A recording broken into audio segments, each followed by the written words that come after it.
Exercise 1.1 का question number 11 देखते हैं क्या है। Show that the relation R in the set A of points in a plane given by. क्या कहा है, एक सेट ए है जिसके अंदर क्या है, किसी प्लेन के अंदर पॉइंट्स हैं, बहुत सारे पॉइंटों का सेट दे रखा है हमें, और रिलेशन क्या है, P comma Q distance of the point P from the origin is same as the distance of the point Q। मतलब क्या कह रखा है, ओरिजिन से पॉइंट P और Q पॉइंट का डिस्टेंस इक्वल दे रखा है। एक तरीके से यहां पे एक फिगर से समझेंगे, ये मान लो हमारे पास क्वाड्रेंट है, ये हमारे पास ओरिजिन हो गया, इसके पॉइंट क्या होंगे 0,0। यहां पे हमें दे रखा है एक P पॉइंट और एक दे रखा है बच्चों Q पॉइंट। तो P और Q का डिस्टेंस हमें इक्वल दे रखा है, मतलब ये O पॉइंट हो गया, OP is equal to OQ दे रखा है। ये कंडीशन है, ये रिलेशन है हमारे पास। समझ में आ गई बात। आगे क्या कह रखा है, इज एन इक्विवेलेंस रिलेशन। क्या ये एक इक्विवेलेंस रिलेशन है। अब इक्विवेलेंस के लिए क्या होना चाहिए बच्चों, रिफ्लेक्सिव भी होना चाहिए, सिमेट्रिक भी होना चाहिए और ट्रांजिटिव भी होना चाहिए। चलो भाई हम प्रूव कर लेंगे। आगे का पॉइंट जो है अलग क्वेश्चन बनता है, उसको बाद में देख लेंगे, पहले इस पे चलते हैं सॉल्यूशन पे। इसका सॉल्यूशन देखते हैं। यहां पे सबसे पहले क्या है, let O is origin. O को हमने ओरिजिन मान लिया, तो रिलेशन क्या हो जाएगा हमारा, यहां पे P और Q के बीच में रिलेशन है such that OP is equal to OQ दे रखा है हमें, कि OP का डिस्टेंस और OQ का डिस्टेंस क्या है, इक्वल है। यहां तक कोई दिक्कत नहीं होनी चाहिए, कोई भी प्रॉब्लम नहीं है, ठीक है। अब इसको देखो हम कैसे करेंगे कि ये हमारा इक्विवेलेंस रिलेशन है। इसके लिए हमें क्या मानना पड़ेगा, जो ये OP डिस्टेंस है और OQ डिस्टेंस है, इनको कुछ एज्यूम कर लेते हैं हम। ये मान लीजिए R1 है, ये मान लीजिए R2 है, मान सकते हैं हम। तो यहां पे क्या करेंगे हम, लेट सेट A के अंदर हमारे पास क्या हो जाएंगे, R1 R2 और एक मान लेते हैं कोई और point R, capital R point, और इसका डिस्टेंस मान लेते हैं बच्चों R3। ये सारे के सारे क्या है, इक्वल डिस्टेंस पे, R1 R2 R3। तो बच्चों इनके पेयर क्या क्या बन जाएंगे, ए सेट रिलेशन के अंदर सारे डिस्टेंस इक्वल हैं, तो हमारे पेयर क्या बनेंगे, R1 R1 का पेयर बन जाएगा, और यहां पे R2 R2 का बन जाएगा, R3 R3 का बन जाएगा। फिर ऐसे ही R1 का किस किस के साथ बनेगा, R2 के साथ, R1 का R3 के साथ। फिर R2 का किसके साथ बनेगा, R1 के साथ, और R2 का बनेगा किसके साथ, R3 के साथ।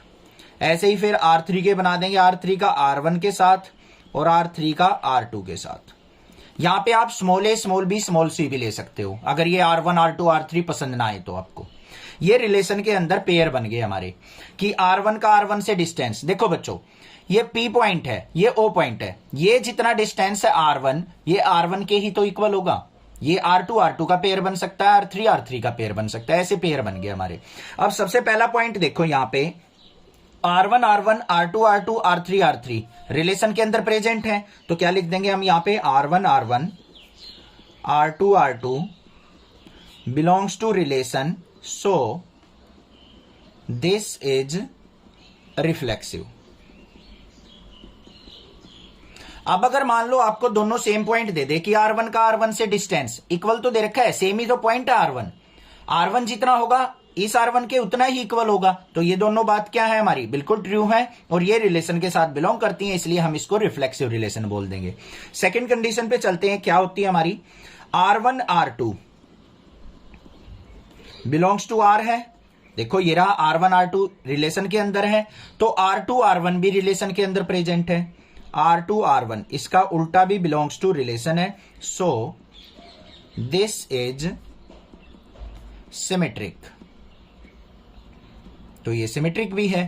थर्ड वाले पॉइंट पे चलते हैं भाई, क्या होता है, अगर देखो R1 R2 belongs to R है और हमारा R2 R3 ये रहा, ये भी बिलोंग्स टू R है, तो R1 और R3 का पेयर भी हमारा रिलेशन के अंदर होना चाहिए, R1 R3 ये भी क्या है, बिलोंग्स टू R। तो देख लो यहां पे ये रहा R1 R3, तो ये क्या हो जाएगा, सो दिस इज ट्रांजिटिव। हो गया या नहीं हो गया, बस अब ये तीनों है, रिफ्लेक्सिव भी, सिमेट्रिक भी और ट्रांजिटिव, तो हम कह सकते हैं दिस रिलेशन इज